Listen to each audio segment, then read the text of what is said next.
ఎవరు నాయనా నీవు? ఎందుకింత ఆవేదన పడుతున్నావు? జీవిత పరమార్థం తెలుసుకోలేక ఆర్తి పడుతున్న అంధం.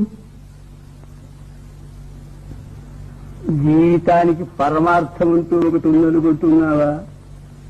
లేదా స్వామి, వేదాంగాల నెరిగిన మహర్షులు, దేశాలు జయించిన చక్రవర్తులు, పేద సాద అంతా పుట్టి పెరిగి మరణిస్తున్నారు.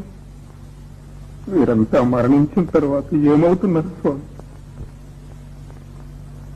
పిచ్చివాడా, లోకమంతా ఈ శరీరంతో జీవించి సుఖించాలని తాపత్రయపడుతుంటే మరణించిన తర్వాత ఏమవుతారనే విచారం నీకెందుకు?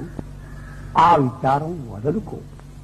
నీకు అష్టైశ్వర్యాలు కలిగే మార్గం చూపిస్తాను, అనుభవించు. వద్దు స్వామి, అవన్నీ అనుభవించి క్షణికములని క్షుద్రములని తెలుసుకున్నాను. వాటిపై నాకు వాంఛ లేదు. నన్ను బాధిస్తున్న ప్రశ్న ఒక్కటి, మనం ఎక్కడి నుంచి పుడుతున్నాం, ఎక్కడికి పోతున్నాం? ఈ సందేశం నివారించండి.